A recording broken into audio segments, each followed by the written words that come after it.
నిదురలో నీ కల చూసి తుళ్ళిపడిన ఎదకి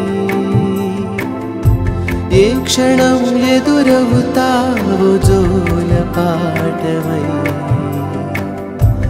ఆకలని అడగక ముందే నోటి ముద్ద నువ్వై ఏ కథలు వినిపిస్తావో జాబిలమ్మ